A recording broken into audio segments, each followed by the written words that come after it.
Terima kasih, Datuk Yang di-Pertua. Datuk Yang di-Pertua, saya juga ingin mengambil bahagian dalam perbahasan bajet untuk tahun depan. Semasa kita merasa bangga, negara kita telah menjadi antara negara penekspor terbesar di dunia. Saya meneliti bajet ini tidak banyak faedah dan bantuan untuk membantu pelabur tempatan untuk menambah ekspor mereka, terutama mengurangkan cukai bahan-bahan mental dalam sektor perbuatan. Lebih-lebih lagi pada masa nilai dolar Amerika dan dolar Eropah turun begitu teruk, satu lagi tentang kekurangan pekerja mahir juga tidak ditangani. Datuk Yang di-Pertua, saingan perdagangan luar semakin mencabar untuk produk Malaysia bersaing dengan produk negara lain. Branding atau jenama amat perlu dipromosikan. Saya ingin menaruh-arukan usaha SME Corp mengenakan satu sijil baru, National Mark of Malaysian Brand. Saya percaya ini memang akan dapat meningkatkan kualiti produk Malaysia dan juga akan menggerakkan sektor perbuatan, lebih utamakan R&D produk mereka.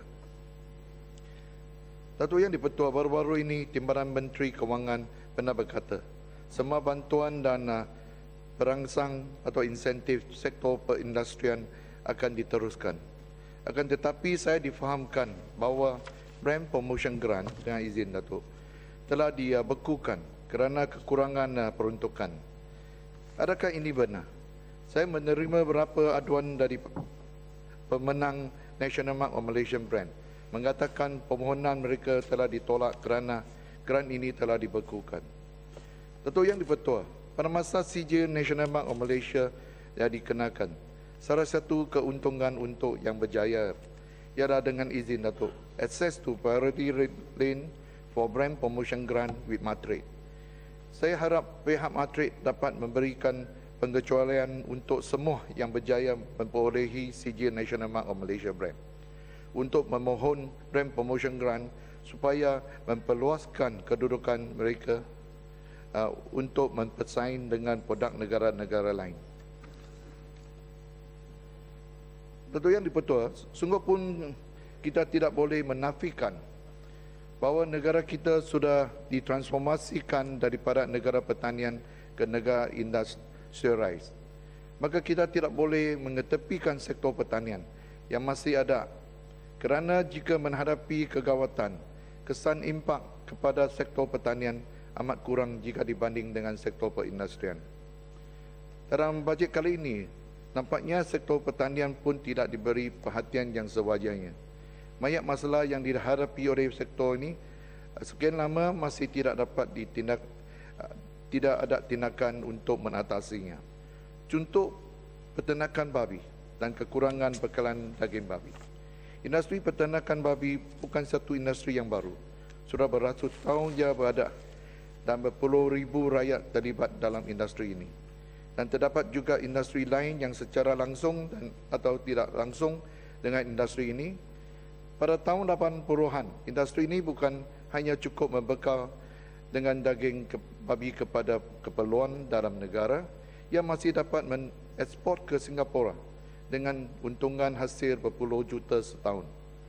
Datuk Yang di-Pertua, malangnya selepas Nipah virus dan beberapa tindakan oleh kerajaan negeri, industri peternakan babi pada hari ini telah menghadapi banyak kesulitan dan nampaknya kerajaan langsung tidak berminat untuk menyelesaikannya. Ini telah membawa satu perasaan dan persoalan, adakah kerajaan memang berhasrat untuk menghapuskan industri ini atau membiarkan ia mati dengan sendiri? Saya ingin tanya, di seluruh negara terdapat berapa buah kandang ternakan babi yang diberi permit atau lesen ternakan? Dan adakah terdapat juga tapak ternakan yang disyaratkan khas untuk ternakan babi sahaja? Negara kita terdiri dari berbilang kaum dan berbilang agama. Mesti ada rakyat yang perlu bekalan daging yang berlainan. Dan sebagai satu kerajaan yang bertanggungjawab dan seringkali katakan rakyat didahulukan, bukan dia perlu membantu semua industri yang membekalkan makanan kepada rakyat. Industri ini termasuk industri peternakan babi. Datuk Yang di-Pertua, saya ingin tanya berapa buah kerajaan negeri sudah sedia kawasan atau tapak untuk memusatkan peternakan babi atau PFA dengan izin. Dan bilakah peternak babi ini diberi lesen atau permit dan bantuan untuk menaik taraf sistem penorehan, menguruskan air wangan dan infrastruktur untuk mencegah pencemaran dan lain-lain infrastruktur yang diperlu.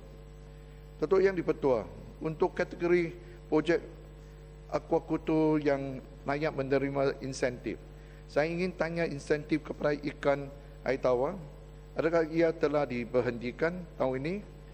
Mengapa insentif kepada pellet atau makanan untuk ikan air tawar sudah tidak diberi insentif? Akibat dari insentif dah diberhentikan, peternak terpaksa menggunakan usus ayam untuk ternakan ikan keli. Ini juga jika berbandingkan dengan kualiti ikan keli ini, memang sangat rakyat lebih pilih ikan keli yang makanannya pellet dan bukan usus ayam.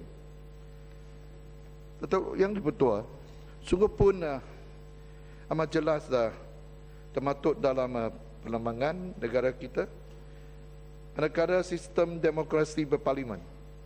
Tetapi kita menamakan sistem demokrasi berparlimen. Tetapi adakah keadaan sekarang kita betul-betul mengadakan satu sistem separation of power, di mana kedudukan parlimen adalah betul-betul independen atau bebas, tanpa gangguan dan campur tangan oleh pihak eksekutif atau pihak pentadbiran. Berikut saya bangkit beberapa persoalan supaya kita dapat satu jawapan dari menteri-menteri berkenan. Bolehkah parlimen sendiri menentukan cara proceeding yang paling sesuai tanpa dirujuk kepada pihak eksekutif? Bolehkah parlimen wujudkan satu sesi soal jawab khas untuk Perdana Menteri atau PM Q&A session, iaitu Perdana Menteri mesti sendiri menghadapi pertanyaan-pertanyaan dari ahli-ahli parlimen sendiri. Bolehkah parlimen sendiri memutuskan caucus atau select committee tanpa merujuk kepada pihak eksekutif atau mendapatkan senarai nama dari pihak eksekutif atau dari Jemaah Menteri? Satu soalan lagi, dalam bajet ini peruntukan peruntukan telah peruntukan telah disediakan untuk parlimen. Saya ingin tanya, adakah peruntukan yang dihaskan untuk parlimen ini diminta oleh parlimen sendiri atau dirancang atau disediakan untuk parlimen sendiri atau oleh pihak eksekutif juga? Dengan pendek saya ingin tanya, adakah semua hal ehwal parlimen mesti dapat diuruskan dengan parlimen sendiri? Saya ingin tanya, bolehkah semua pegawai atau kaki tangan parlimen ini adakan gaji atau allowance satu sistem sendiri tanpa bersama dengan kaki tangan atau pegawai dengan pihak-pihak jabatan-jabatan atau kementerian yang lain? Iaitu kita dapat tunjukkan bahawa parlimen ini betul-betul satu badan perundangan yang tertinggi yang tersendiri, bebas dari perhubungan atau direct kontak dengan pihak eksekutif. Bukan kontak dan perhubungan, kongkongan. Oh, terima kasih. Masuklah dari jawapan saya. Campur tangan. Saya ingin juga tanya, Ketua Pentadbir, adakah dia dibawa speakers atau dibawa menteri?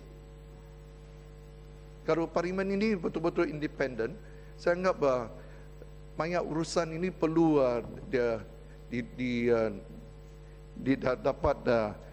dapat arahan atau dapat kebenaran atau keputusan dari pihak parlimen sendiri, iaitu yang ketuai oleh speaker otonomi. Dan saya juga ingin sokong Yang Berhormat Sungai Petani yang katakan tentang lawan dan keistimewaan ahli parlimen. Saya ingat termasuk dengan kaki tangan dan pegawai parlimen termasuk speaker ni. Memang jika nak katakan parlimen Malaysia ni harap satu hari jadi first world parlimen ke, tapi dengan tayangan sebegini susah kita nak capai. Saya difahamkan oleh Yang Berhormat yang lain bahawa negara-negara lain terdapat researcher. Ada yang katakan dapat 4 researcher, ada yang 2 dari negara-negara yang lain. Dan gaji dan allowance termasuk lain-lain kemudahan amat berlainan dengan kita, amat berkurangan. Sebab itu harap kali ini kita dapat satu jawapan atau satu keterangan yang lebih berpihak kepada ahli parlimen supaya kita dapat bersama-sama meningkatkan kualiti perbahasan atau mutu perbahasan di Dewan Yang Mulia ini.